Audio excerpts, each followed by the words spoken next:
Good morning and welcome to the Able United Florida's Able Program webinar. Today we are hosting a webinar with Catherine Davey, who is the owner and attorney of Davey Law Group, PA in Orlando. But more importantly, she's a mother of three beautiful daughters, as well as the account administrator for her youngest daughter's Able United account. So Catherine, thank you for joining us today. Thank you so much for having me. Wonderful. My name is John Finch. I'm the director of Able United, and so we're going to today talk about the Florida Able program, but also how this works with Special Needs Trust. So thank you, Catherine, for being on here, and thank you all for taking some time this morning to join us. And just as to make this a little more interactive and to get your thoughts, I wanted to do just a simple poll question. This also allows some of our people to join on. And so I'm going to go ahead and launch this question. So take a second to answer this. Why are you attending today's webinar? Did you want to learn more about ABLE accounts? And you can select all or just a few, however you want. Did you want to learn more about Special Needs Trust? Or do you think Catherine Davey and John Finch are rock stars and you just wanted to hear us this morning? That is also an option. So feel free to choose. I vote for that. I agree, Catherine. I think we are rock stars. But let's see what everybody else thinks. Hopefully, we'll have a good thing. So we'll wait a couple more seconds, get everybody an opportunity to answer the poll. We had really good turnout today. So I'll go ahead and close this. Thank you all for responding. And so I'll go ahead and share that answer with you guys. So majority of you are looking to learn more about Special Needs Trust, but as well as ABLE accounts. And the third, all right, think that we're rock stars. So that's great. So thank you all for taking time to answer that poll question. So let's go ahead and get started.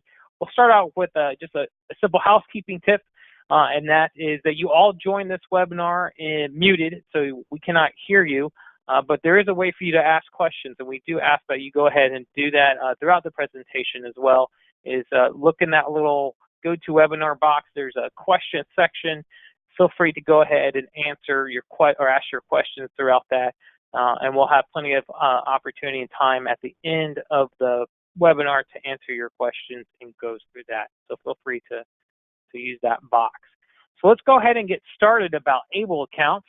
And so what is ABLE? What is ABLE? What does it stand for? And it stands for the Achieving a Better Life Experience Act that was passed back in 2014. Each state had to kind of set up their own program.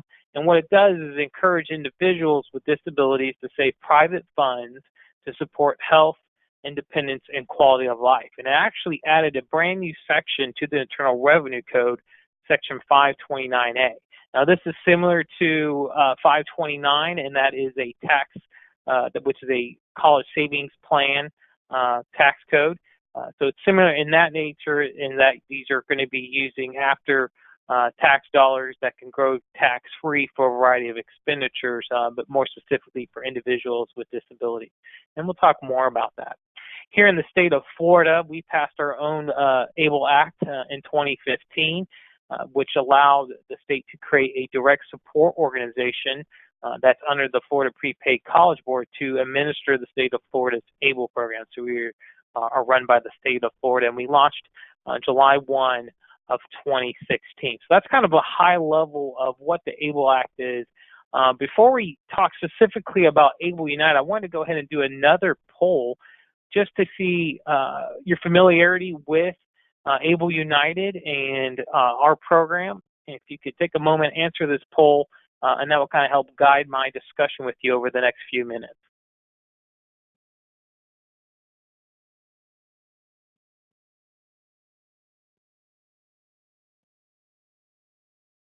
Give everybody a few seconds. I did see a question come in while we're here. Are there any attachments? No, we don't have any attachments, but this webinar will be recorded, and an attachment and an email will go out to you for a link that you can watch this recording at any time.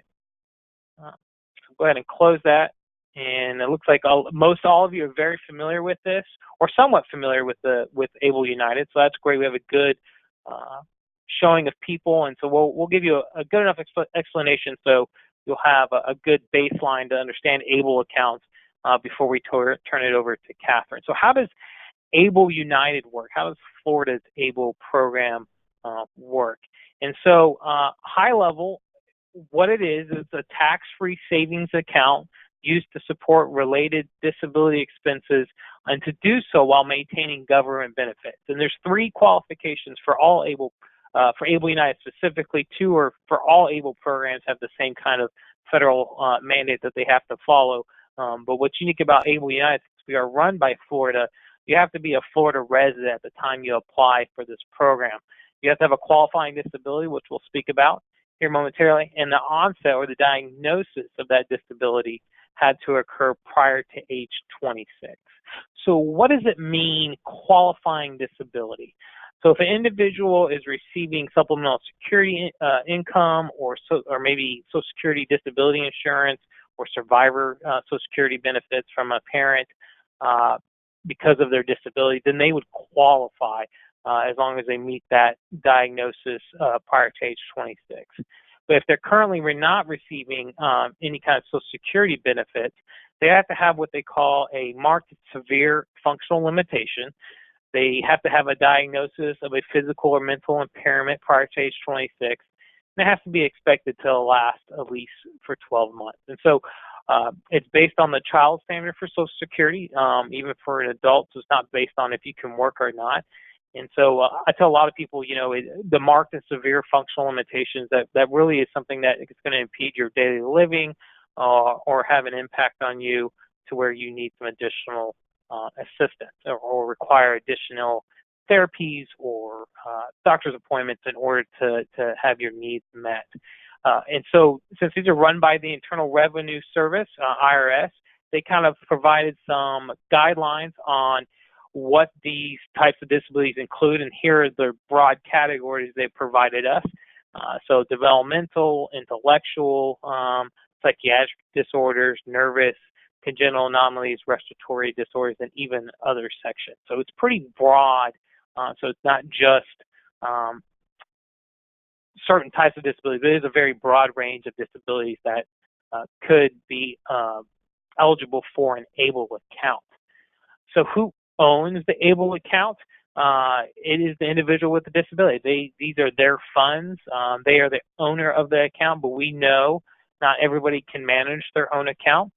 Maybe they're a minor, or maybe they're an adult who chooses not to manage their own account. So we have what we call an authorized legal representative. This is an individual who can assist and even open and maintain the account on their behalf. So think of a parent, legal guardian, power of attorney. There's some additional points about ABLE accounts. You can only have one ABLE account nationwide, except for the time if you're rolling over funds from one ABLE program to another. And all programs, most all programs are accessed through a secure website, specifically Able United. You would go to our website to enroll in the program. You would manage your account online, similar to like an online savings account or bank account, and that's how you would get money in and out of your account as well. So that's high level of who owns the account. But why, here's some additional overview of how that process works to enroll. First of all, like I said, it's all online. There is a minimum $25 contribution to your account, so that's your money. You just have to choose which investment options we'll talk briefly about. If you're doing this on behalf of somebody else that's an adult beneficiary, we're going to request some additional documentation to verify your authority, so a power of attorney, a form, somebody with guardianship paperwork, something like that, so we can make sure that you have the authority to do that. So once the account is open and established, you can contribute up to $15,000 per calendar year. The great thing is anybody can contribute to the account. So mom and dad can pitch in, family members, organizations can contribute and not count as an income towards the individual. But even the individual could put their own money in the account, and that's up to $15,000 per calendar year. The great thing is you get to choose how you want to use your account. It can be an investment account or a savings account. You get to choose from 8 different investment options we have. Our most popular options are our pre-designed portfolios, a conservative, moderate, and growth. But we also have an FDIC savings option. And the great thing is these are managed by large mutual fund companies like Vanguard, BlackRock, BNY Mellon provides our FDIC option, Bank of New York Mellon, and so we also have a Florida Prime money market account. So it's a variety of options to choose based on your savings goals and risk tolerances. But at any time, let's say you're ready to take money out of the account, how do you go about doing that? Online, you can withdraw any time for any reason. And if you use it, which we'll speak to here on the next slide, for qualified disability expenses, you don't have to pay taxes on the earnings. So it is that tax advantage type of account, which can help you make your funds go further. So talking about what is a qualified disability expense? So you want to use the money, what can you use it on and not have to pay any kind of tax on those earnings? The great thing is it's pretty broad. In the Treasury regs that come out, they even said it's to be broadly construed. And so they kind of gave this caveat that covers all disability-related expenses as long as it relates to the individual and helps them maintain or improve their health, independence, or quality of life, then it would be a qualified disability expense, which includes basic living expenses such as food and clothing. It doesn't have to be medically necessary or be limited to the sole benefit of the individual with a disability. And here are some of the broad buckets they provided. So things that relate to an individual's health, education, housing, transportation, employment, even funeral and burial. So it's pretty broad on how these accounts can be used. And really the only example the Treasury gave is, let's say you have an individual that needs help navigating the community because of their disability, might need a communication device. So a cell phone and a cell phone plan would be a qualified disability expense. So it's pretty great on how you can use these accounts. Usually I tell people it's easier to say, what's probably not qualified, giving the money away, using these accounts to purchase tobacco, alcohol, or anything illegal would probably not be a qualified disability expense. So as long as you can justify it, and we recommend, hey, when you take money out and you're using it, make sure you keep receipts and a justification of why it's a qualified disability expense. Let's talk about one of the biggest advantages of these accounts is the ability to save and not impact various public benefit programs such as Medicaid and supplemental security income, which are our two biggest ones. First of all, funds in an ABLE account or even withdrawn from an ABLE account are disregarded when determining eligibility for Medicaid. Now, Medicaid provides that broad range of services and can be a more comprehensive medical plan that you cannot find anywhere else. And so it does provide a robust set of services. But if the beneficiary passes away and after all qualified disability expenses, here in the state of Florida, we cannot make a claim on the assets in ABLE account. Instead, it will revert to the person's estate. Now, if the estate is subject to Medicaid estate recovery, they might have to go through that process. The great thing with Medicaid, they're not really looking at these accounts, so they can grow up to the maximum amount that a college savings plan can grow up to, and that's $418,000 before contributions are no longer accepted. Of course, that would take 20 plus years if you're contributing $15,000 a year. But what if you're receiving supplemental security income, which is about 40% of the people that have an ABLE United account are receiving SSI? There's some additional rules to note.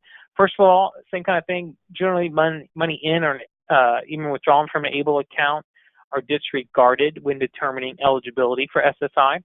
But there are a couple of rules. First of all, is the first $100,000 in an ABLE account does not count as a resource. So anything above that would count towards that $2,000 resource limit. And then also, if you're using an ABLE account for housing or non-qualified expenses, if you take those monies out in the month but do not spend them by the end of the month, they would count as a resource. So, for example, let's say you have Amy. She takes a $500 distribution from her ABLE account in October to pay her November rent. And so she takes out $500 today, waits till November 3rd to pay her rent. Well, at the beginning of November, since it's a housing-related expense, supplemental security income, Social Security is going to say that's going to count as a resource, so it could impact her benefit. And then from there, you also have a link to where you can learn more about our POMS manual. And just before I turn this over to Catherine, I wanted to go ahead and do another poll real quick, just to see how familiar you are with Special Needs Trust before we give Catherine some background on your guys' experience and turn the reins over to her. So how much do you know about Special Needs Trust? If you're like me, you know enough to be dangerous. But maybe some people, this might be the first time you're hearing about it a little bit. You just want to know some more. Maybe you're pretty well informed and have a very specific question. So I'll give everybody a couple more seconds to answer, and thank you all for participating with that.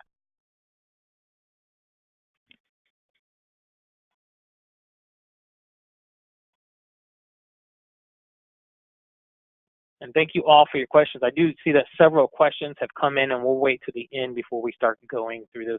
So I'm going to go ahead and close the poll now and share that so Catherine can see. So you have a pretty good mix here of people that are a little bit familiar with Special Needs Trust, but some might need a little bit more information. So you had a pretty well ranged. I think your presentation is perfect, on par, Catherine, of our audience today. So I'm going to go ahead and hand these reins over to you.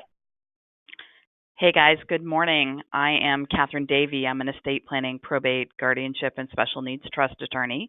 I've been practicing in this area for 25 years. I'm from Florida, grew up here, and 5 years ago, our entire world changed when we were blessed with that amazing little girl you see right in front of you. And so although I had been practicing in this area at that point for 20 years, I realized that there was so much I didn't know and needed to learn from you all, who became my friends, my mentors, my guides on this walk. But there were areas where I understood that there was so much fear and misinformation that I have drilled down even deeper so that I have a stronger understanding of these issues, and so that I can share that information and knowledge with you all to make your lives easier, less stressful, and to take away some of the fear that goes with trying to do these crazy, complicated legal things that you wish were easier, but unfortunately are not, right? As I always tease people, lawyers need to keep jobs, so we have to keep things complicated. So that is, I'm trying to change the screen here.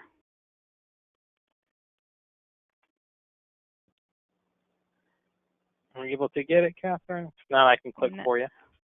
If you can click me to the next screen, because somehow I am not clicking. Okay, so what's the purpose of a special needs trust? In its most basic essence, it is there to provide benefits to individuals with disabilities by improving their quality of life while protecting their government benefits. So functionally, the government realized, now 36 years ago, that the quality of life for people with special needs was not great, right? So they were trying to allow people to double dip during their lifetime. So you get to be on government benefits and you get to have the benefit of the special needs trust, but the special needs trust distribution rules are very concise and highly regulated. So the trust can receive and administer assets for the sole or primary benefit of the individual with disabilities who is the beneficiary, okay? So it's not, can I buy gifts for my friends? Can I have a party? Can I put money all over the place? It's really got to be for that person who's the disabled individual who's the beneficiary. And that's the benchmark in my world. Public assistance programs, right? Why are we concerned about protecting these things? Many of you, your loved ones may be getting SSI, right? That's $771 a month. They may be getting Social Security disability insurance, or if they could be getting disabled adult childhood disability benefits as well. So those things provide income that the individual would have control over versus the money that comes out of the special needs trust where they might. But it's these public assistance programs that provide income that then drive the programs that are the medical insurance. So that's our next screen. So that's medical coverage, right? So many of your loved ones will have Medicare, Medicaid. They may be on the Med Waiver program, or they may be lucky enough to have private health insurance, whether it's through the ACA or through a parent until they're age 26 sometimes and beyond, depending on what your HR department allows and the rules of the corporation you work for are. So those are the things that most often we're worried about protecting. Is it's that monthly income that then gives us this health insurance. And you certainly will have people that have both Medicare and Medicaid. So don't be confused or concerned if you are getting both. That's absolutely appropriate. It depends on the nature of the programs you qualify for, what all you can get, and that may be oftentimes multiple things.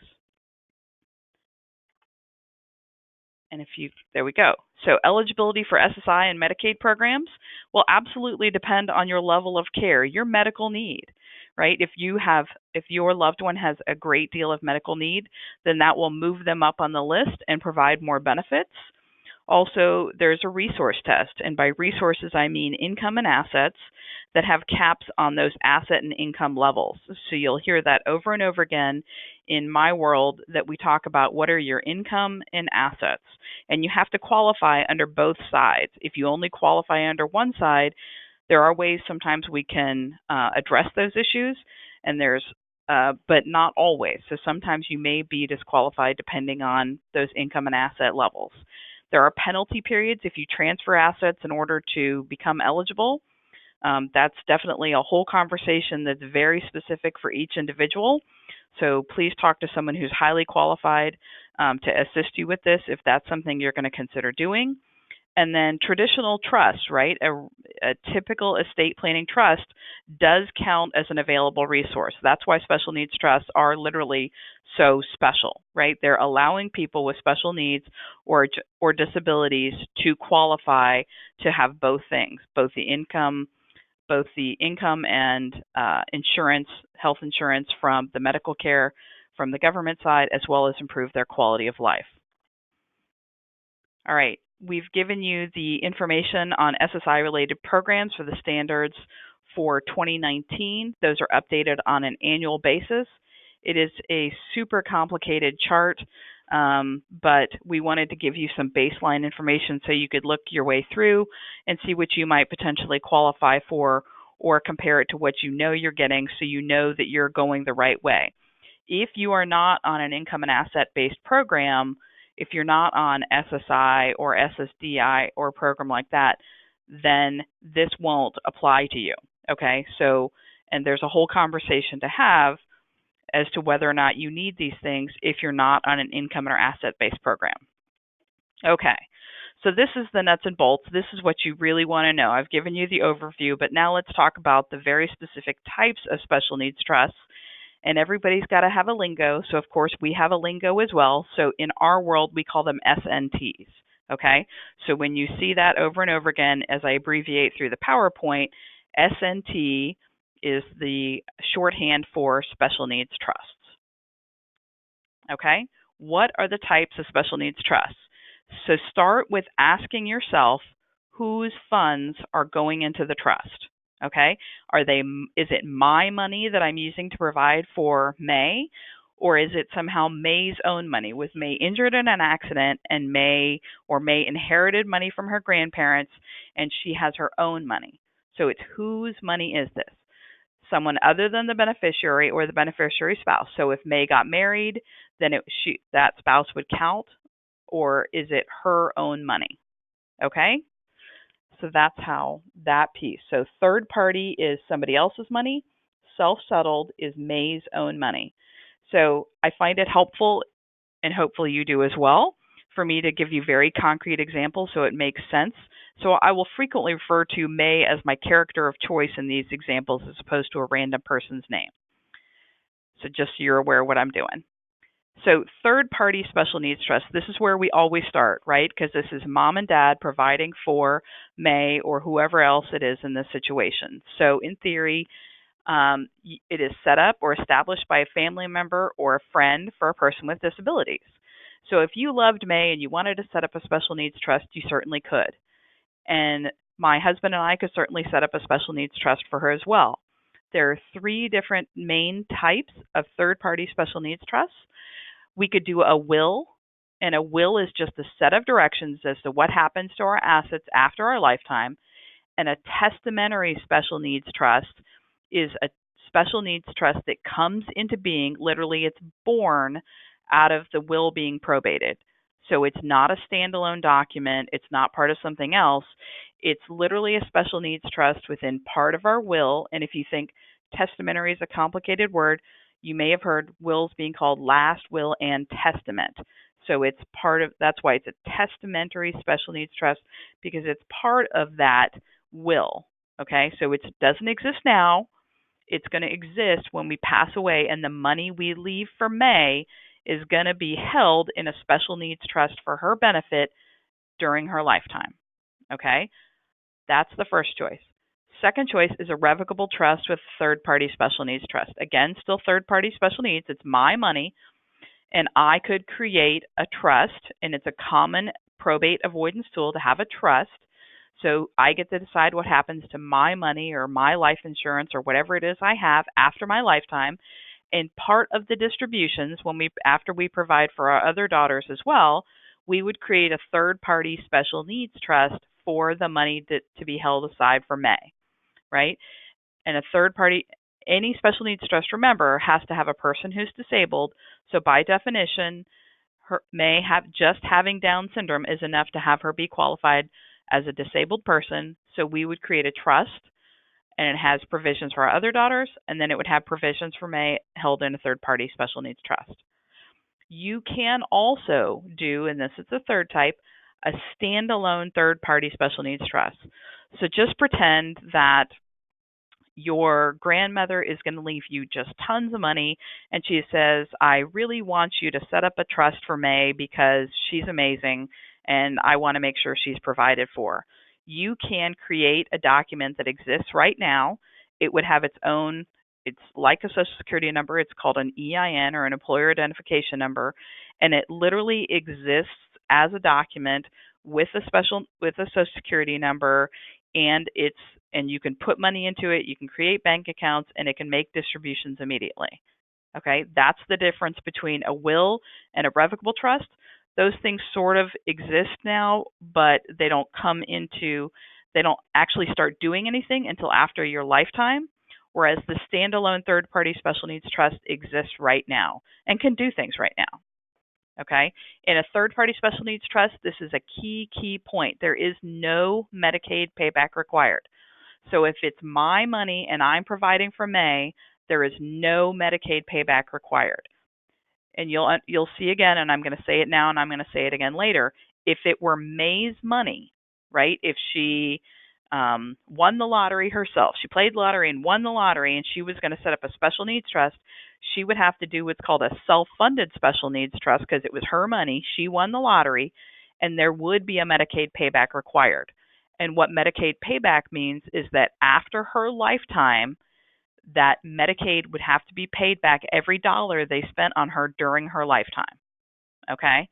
So that's why that's so important. And as lawyers, we understand that difference. So anything we can do to legally and ethically help you create a third-party special needs trust that doesn't have that Medicaid payback trigger, sometimes they call it a Medicaid clawback, and that'll help you kind of think of that, then that's what we do. So an attorney can draft a special needs trust as part of a revocable living trust or within a will, which can be funded now or later. Okay? So you understand, and I just have to say this again because I get this question all the time. Oh, can't anybody do this? Can't I just download a form? I will tell you, I've been doing this 25 years. Is it possible that you could go download a form from somebody or go get it or copy it? It is, but the problem is if it's wrong, if it's full of mistakes, if it creates issues, sometimes those issues can be catastrophic, and it's hard to fix them, and it's super expensive. I strongly encourage you hire a qualified attorney who practices a great deal in the special needs trust world.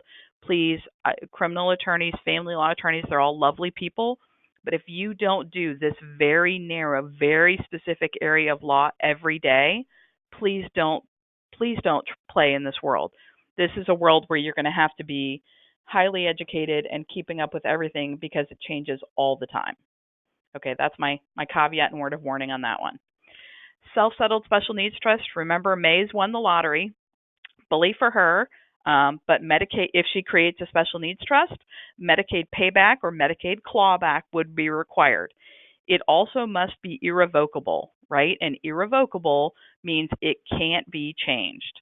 It can, and when I say it can't be changed, it can only be changed under very specific circumstances, and the court has to get involved usually. But generally, the rule of thumb is it cannot be changed without a substantial change in circumstances. So if she wins the lottery and she gets $500,000, that's great. Then pretend May wins the lottery again and she wins $500 million. Well, maybe she doesn't care anymore and maybe she wants to unravel it. But generally, it cannot be changed without the court being involved. Okay, it must be the money of the person with the disability, and that's why I used the example that May's won the lottery. Or she inherited money from someone, or she could have been injured, right? A personal injury award is often a trigger for us to create a special needs trust. All right. A pooled trust is another type of special needs trust. And think in terms of you are depositing money at a bank. You have an account at the bank, but your money is pooled with other with other people who have money in the same bank. So by combining funds with others similarly situated, aka other disabled people, administrative costs can be lowered and minimum fees can be avoided, right? So that's the goal, because you don't want to lose all the money held in the special needs trust to all the fees and costs. Some pooled trusts have one-time enrollment fees as low as $500. It's definitely something where you're going to shop around and see what those fees are.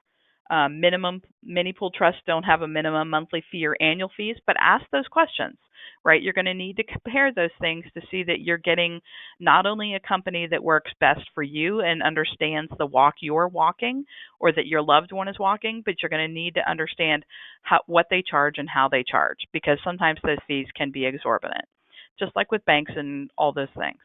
Nonprofit organizations also often administer special needs trusts and pooled trusts. There are lots of them all over the state of Florida, and I encourage you to look into that. You would be required to sign a joinder agreement, or in this situation, it could be May who's signing the joinder agreement if she has capacity to do that, but it also could be the guardian or the power of attorney, depending on her situation, because right now at 5 she can't do it, but maybe in the future we'll see. Okay, so that brings us to who can create a special needs trust. A parent, right? I, as a parent, can create a special needs trust for her. Her grandparents could create a special needs trust for her. If she had a court-appointed guardian, not just someone who I watch over her and I help her, but literally the nice person in the black robe has given them letters of guardianship and they are court-appointed, that guardian or guardian advocate could do that. The court itself, sometimes there's none of those people, and I've had cases in the past where the court itself signs on as grantor of the special needs trust. And the latest change a few years ago, thankfully, Congress revised the law that covers special needs trusts and now allows the individual with disabilities to be the grantor of their own trust. That was always sort of a hole and a flaw within the law, and that has been corrected. So May herself could create her own special needs trust in the future when she wins the lottery. So what happens if there's a settlement or unexpected inheritance? So remember, who has legal authority over the funds? Is it me, Mom? Is it May herself? Is it someone else? Because that's going to drive which way you've got to go. Does the person with a disability already have control of the monies directly or through their guardian, right? So again, that decides whether it's a self-settled or not. If the disabled individual has control of the funds, it will require the first party or the payback special needs trust. If it's my money or grandma's money or somebody else, and it's still held by that, see, I've used lingo on you again. PR is personal representative. In other states, they call it executor. But in Florida, we call the person who's in charge of running the probate of an estate a PR, or a personal representative. So if that money's held by the PR or the trustee, then that could be used to create a third-party special needs trust. And remember, that's the one that has no payback provisions. So I could decide that after May's lifetime, if there's any money left, it goes to my other daughters. Or it could go to whoever you want, a charity or whatever. But you as the grantor get to decide, right? May would not decide that. Who gets the remaining money in the trust after the person with a disability's lifetime? And that's what I was literally just segueing into. It depends on the type of special needs trust. In the third-party special needs trust, if it's my money and I want May to have it during her lifetime, then I get to pick whoever else gets it, right, after her lifetime, if there's any money left. Unfortunately, if it's a first-party special needs trust, May's won the lottery, then after very specific expenses are paid, and these are all highly controlled by the Social Security statutes, they're called POMs, that we have to live with as the attorneys who draft these, then only very specific things can be paid. Then Medicaid gets paid back for the expenses that they paid by Medicaid for the disabled person during their lifetime. Okay, and that's dollar for dollar. So it could be that there is no money left after Medicaid gets paid back. And so you want to make sure that you understand that, or the person with the disability understands that when they create that first party special needs trust. So that's why if there's a way that we can plan ahead and I'm going to do a will, I'm going to do a revocable trust, I'm going to do something to make sure that my money is held in a third party special needs trust for May, rather than just give it to her outright when I die, so that she doesn't have to do that first party special needs trust. She can do that third party special needs trust will already be in place for her. And then we've talked about this. So in the case of a settlement or unplanned inheritance, the question is, should you do an S&T or not, right? What are the financial ramifications? It could be that we are all so focused on protecting those benefits that it's possible that those benefits are providing very little to her other than monthly income. It may be that she's super healthy and doesn't have any medical needs, so that it really doesn't matter. Or it could be she's inherited so much money because I won the lottery just before I died that she doesn't need those government benefits. So don't assume that you have to drive this way. It really depends on the situation, and it's thoughtful and it's case by case, right? So if you do an S&T or not, there could be penalties, right? You have a duty to notify Social Security of a change in circumstances within 10 days from the date of that change. There could be penalties if you don't do that. There are also professional fees incurred to draft those special needs trusts and do all those other things. Absolutely, those are all considerations. And then there are certain things that are excluded, so think in terms of that as well. Because remember, a person on SSI can only have $2,000 maximum in their checking and savings account, but I always make sure that people understand to fund that ABLE account if they're eligible and for the maximum, right? Because that $15,000 is something you're in charge of, you're in control of, or your representative is, and it makes it so much easier. There are also spend down plans. I help people with this all the time. I was helping a client with it yesterday. There are assets that are not countable resources or exempt resources during their lifetime. The home may need to be repaired. In the case I was working on yesterday, they needed home repairs, they needed doors widened, they needed bathrooms modified, their car needed to be repaired. It's also possible to buy a home. Homes are exempt assets, at least at this point, for government benefit eligibility.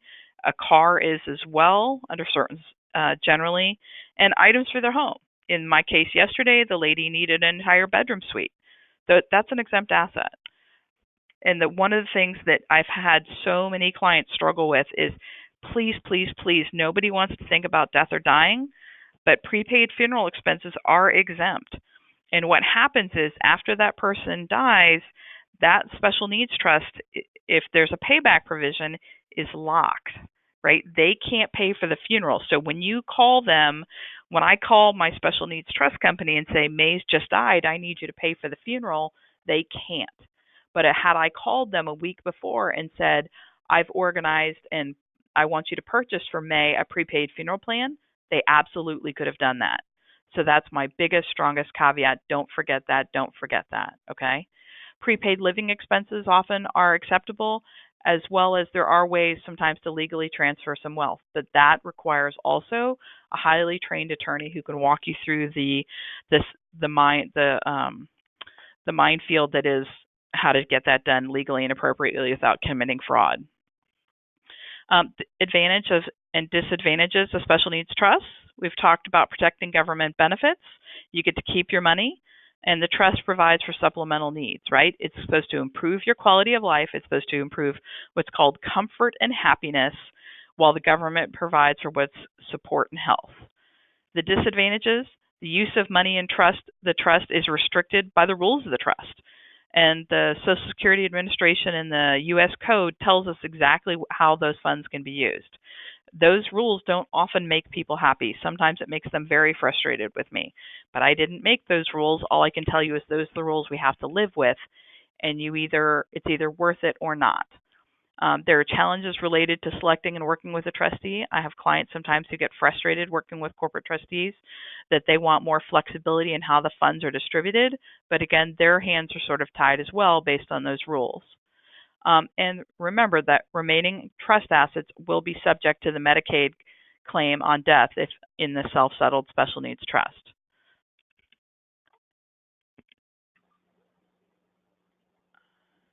All right. Okay, let me just add one more thing that's not in the slides, because the piece I haven't made sure you understand is how the ABLE account and the special needs trust can be friends. There are certain expenses that a special needs trust, if they pay for them, it would end up reducing your monthly benefit, that monthly SSI check. So what we've explained to people is it's perfectly acceptable, and the rules are very clear, so you're not doing anything illegal or untoward, but that special needs trust can literally transfer money into the ABLE account to cover those expenses. So just pretend, like in his example, I think Amy needed to pay her rent. That's absolutely something that the special needs trust could pay for if there were no other government benefits in place for that. But what would happen is if the special needs trust paid for that, it would reduce that monthly SSI check that's typically about $771 a month, and it would reduce it. The person's Medicaid would be protected, but that SSI would be reduced. It used to be before ABLE, we would say that's okay as long as you still get the Medicaid. That's the big deal, and that's what we're trying to protect. But the biggest benefit for estate planning attorneys is now that we have this option for ABLE, we want ABLE and special needs trust to work together as friends, and they do very, very well. And so what would happen is the special needs trust would put Amy's rent money in, transfer it to the ABLE account, and then if whoever the trustee is or the representative for the ABLE account will then pay Amy's rent. Okay? And it'll apply toward that $15,000 that can be funded annually into the ABLE account, but it then does not reduce the SSI payment. And that's the big deal, right? Because you still get what you need, you still get Amy's rent paid, but it doesn't reduce that monthly SSI check. And that's the big deal for all of us, because then not only are you getting the SSI and the Medicaid, but you're getting the full amount of SSI because you've been able to use those two things together. Okay, now we can go back, John. I just wanted to make sure to clarify that one detail. No, that's great. I mean, that is a huge benefit we've heard from a lot of attorneys, is the ability to get rid of that in-kind support maintenance reduction that so many clients were having because of wanting to live in a decent place, and having that special needs trust pay for those housing related expenses, but now funding it through an ABLE account allows somebody to keep their full 77.1. So that's a great point. So at this time, we're going to go ahead and open this up for questions. I know there are several that have already come in. So at this time, I'll go ahead and recommend, if you have any questions, to go ahead and use that questions box. That's the best way for us to hear from you. So let's start off at the top here. So how does a special needs trust differ from a regular trust, or what are the differences? So the special needs trust was a creature that Congress created back in 1993, and it was literally just for people with disabilities, and it was to allow them to improve their quality of life. So whereas I'm not a disabled person, could do a regular trust and I could have whatever rules I wanted. My daughters maybe get money at certain ages or for certain purposes. Like, I can do whatever I want to provide for my children. But in a special needs trust, if I want to protect those government benefits, if I want to make sure that May is still qualified for those government benefits, if I say she can have control of the money, if I say she can get cash whenever she wants, or she gets cash at certain ages, or the trust can pay for all these different things, that would disqualify her from those government benefits. So it's a very different animal, and the rules associated with distributions are very different. Wow, that's a good point. And there's other types of trust too. I just heard about a gun trust. That was There's pretty pet interesting. trusts and gun trusts and crits, crats, grits, grats. I could make your head spin. uh, so the next question here comes in and says, is it true that there are two types of ABLE accounts, but you have to pick one? One is national and one is run by Florida only. And so ABLE accounts is each state can set up their own ABLE program that allows that state's residents to access an ABLE account. However, after the legislation passed originally, they went back in a minute to allow states to offer nationwide enrollment.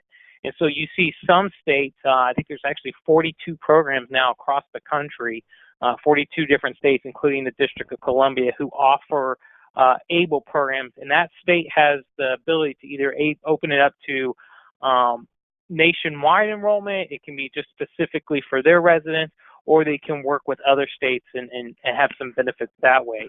Here in the state of Florida, when we were launched and created and how we were funded, we wanted to make this specific for Florida residents only. And so we usually tell people, hey, if you open the Able United account here in Florida and move to another state, you can take it with you. But we recommend seeing what that state's ABLE program offers, because there might be some in-state benefits that that program offers that we don't.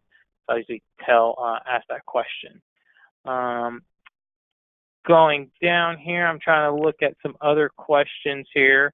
Some of this kind of goes more with estate planning, but also life planning. So what happens if a family member has a child with a disability? Who's to take care of that individual if they pass away? Is that kind of what fall into the estate type of planning? Absolutely. So you need to think through who would be guardian for your children, whether typical or special needs, after your lifetime, right? So just like I've just had 2 children, or I've had 3 children, and I've got to decide if I die sooner than before they turn 18, who would be the guardian and raise my child? So absolutely, that's something you need to think through and talk to that person. I always say talk to that person. They don't have to accept the job, but you want to make sure that they would be okay. And then I always say as well, name a couple people, maybe as many as 3 in line, right? I've picked my best friend. If she can't act, then I've picked my second best friend, or I've picked my sister, or whoever it is. But it can be whoever you'd like. The only caveat is they've got to accept, and they don't have to accept. So talk it through with them and make sure that you think through all those options and opportunities. And also, as time passes, you draft the estate plan now, and 5 years from now, your best friend goes off the rails and is crazy or have passed away, like lots of reasons. Yep. Make sure you update those documents and make sure you've got your best choice for what would be best for your child, whether typical or special needs at that point. Yep. And that's a good point, Kath. I know my family we're going through that. We originally had my in-laws, but they're getting older. Father-in-law had a heart attack last year, and so they're kind of like, could they handle a 7-month-old? I don't know. So that's something we're currently discussing. But good points there. The next question I have here is in regards to ESA, educational savings accounts, and Coverdell accounts. They know that they could transfer a 529 college savings account and those funds into an ABLE account. But what about ESA Coverdell accounts? And that's a good question, and we get that quite a bit. And so, unfortunately, ESA and Coverdells are come under Section 530 of the IRS code. So you can't do a direct rollover as you could with a 529 plan. And so I would talk to whoever runs your ESA, your Coverdell. It's usually through a bank as some type of trust. Talk to them to see what your options are and what fees or penalties there may be if you try to close that account and move it over to an ABLE account. So I would say whoever you have that fund with, probably give them a call to kind of see how they can be of assistance to you. Looking down, we talked about the difference between a regular trust and special needs trust. Can you have another person as a concurrent beneficiary in case that person with the disability and the parent have passed? I don't know. I don't understand the terminology. Sorry about that. Concurrent beneficiary. I think maybe subsequent beneficiary, right? So if Maybe, something yeah. happens in estate planning, absolutely, right? If something happens to May or when May dies, could the subsequent beneficiary in her special needs trust be her sisters? Absolutely. And I think then, back to you on who would be the beneficiary, or can you name the beneficiary as someone else after if for May's able account? I think the answer is it has to go to her estate, right? That is correct. That is correct. So if the person with an able account passes away, those funds, after all qualified disability expenses are paid for, including funeral and burial, which you can have a pretty spectacular funeral. But those funds would revert to that person's estate. So from there, we go through probate. If there's a will involved or that process.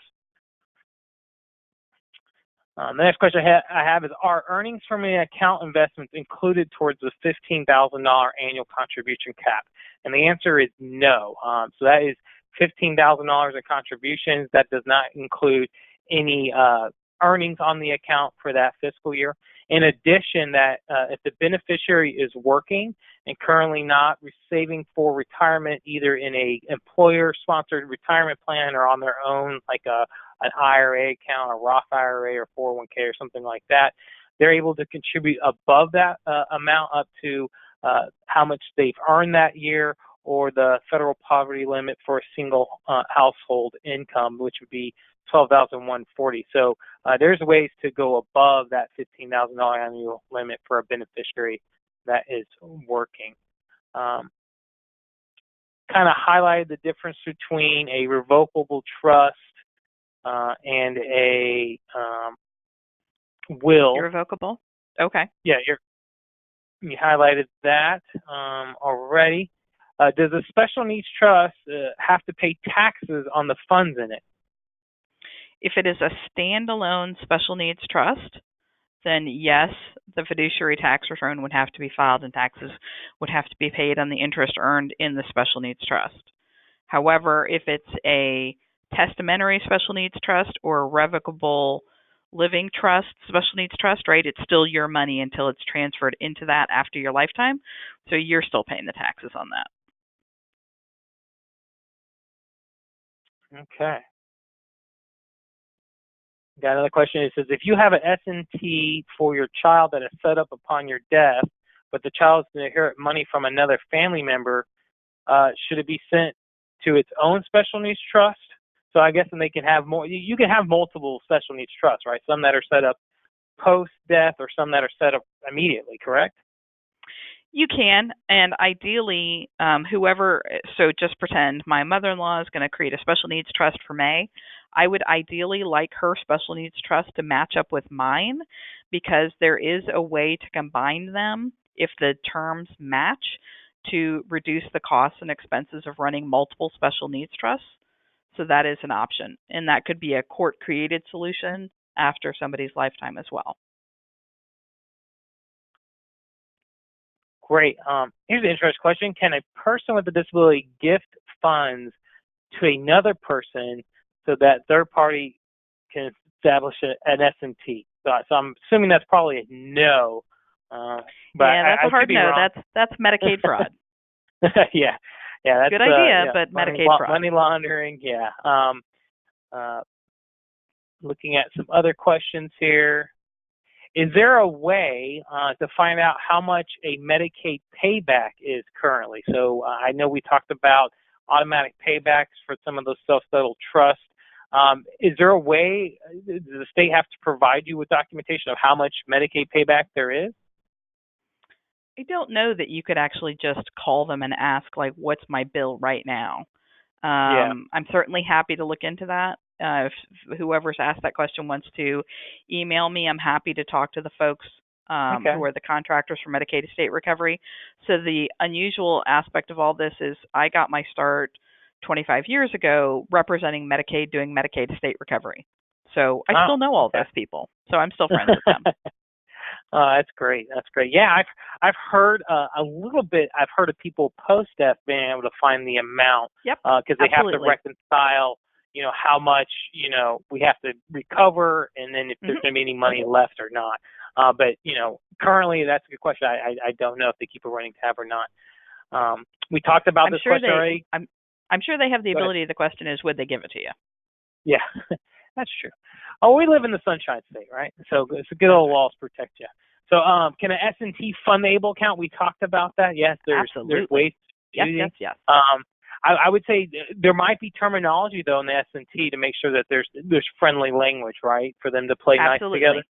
Yep, there is special language we've all created now that ABLE and Special Needs Trust can work together, and we are all now making sure that that language is in there. And honestly, with some of my older S&Ts, as we go back and solve other problems, we'll fix that as well. So that's probably a good point. So if you have an S&T that's probably been established for a while, you might want to bring it back up and make sure that there's not an issue having it fund the ABLE account. That's a good point. How do you link the ABLE account with the trust? So most often how we see here in the ABLE program is people just cut a check to the ABLE United program and put in the memo line the account number, its going code, or for the benefit of that individual, their name, and send it into the ABLE United program.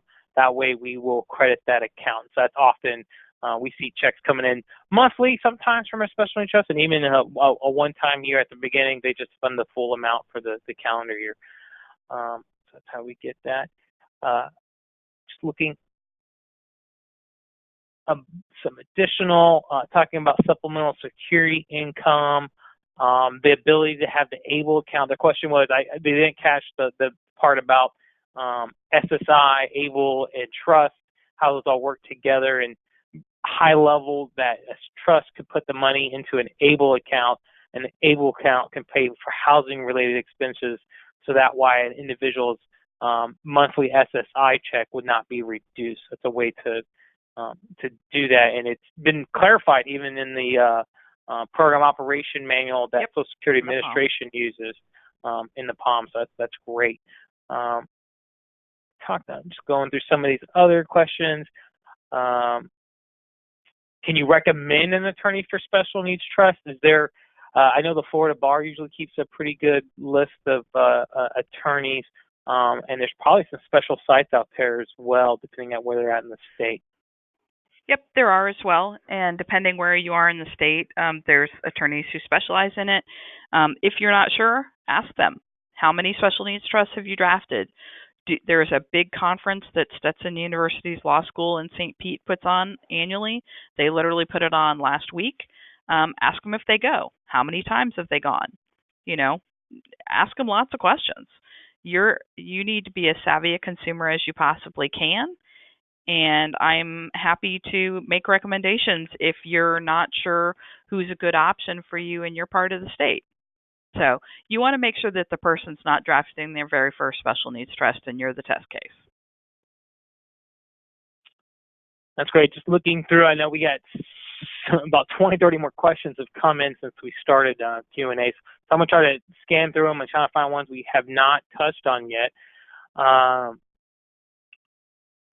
Question is, if I have an older special needs trust, do they have to redo it? And so my question to them, you would probably want to, if it's been a long time since it's been established, you probably want to get it relooked at to make sure that reach out to your attorney who drafted it, and if that person isn't around, we can help you find somebody in your area that could take a peek-see and make sure it's still in good shape, or if it needs to be modified or updated.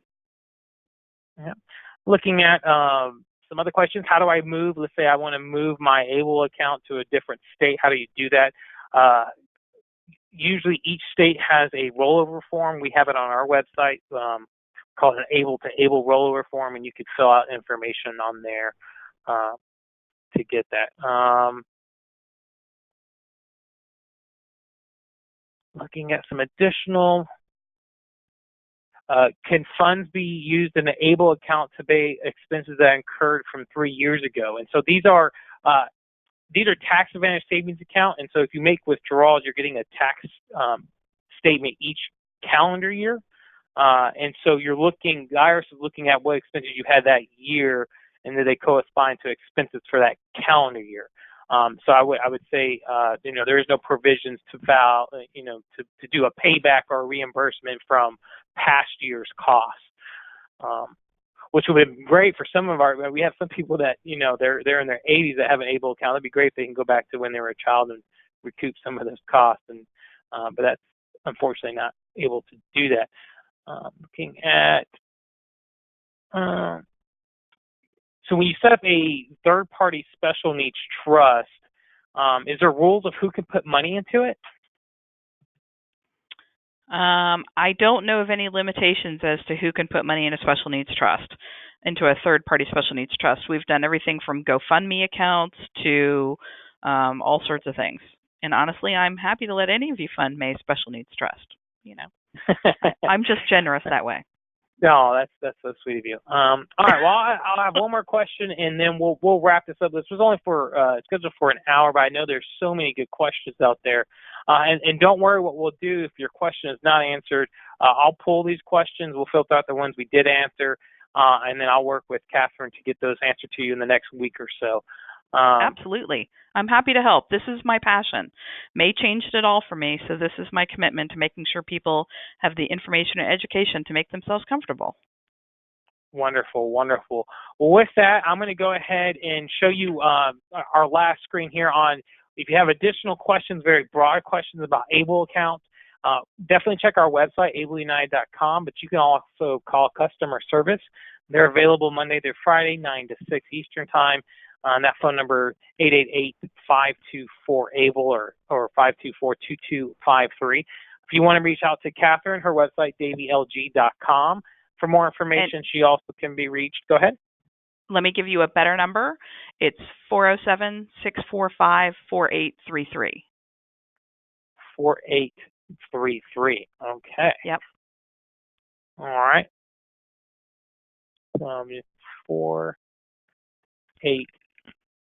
645-4883. 4833. 4833. All right. I just wanted to make that change on the fly, so when this is recorded, Thank you so much. Have it on there. No problem. So that's a way to get hold of her. So I want to thank everybody for today. Like I said, we will reach back out to those that had a question we were not able to answer. But thank you, Catherine, for taking your time. I feel your passion and just so appreciative of your willingness to share with us more today. Oh, I love it, and I love the opportunity to speak and help with people on these amazing and incredible topics. Wonderful. Well, I hope that you all consider ABLE accounts or look into special needs trust, and that hopefully it will help you all achieve a better life experience. With that, thank you all so much for your time, and have a great day. Bye-bye.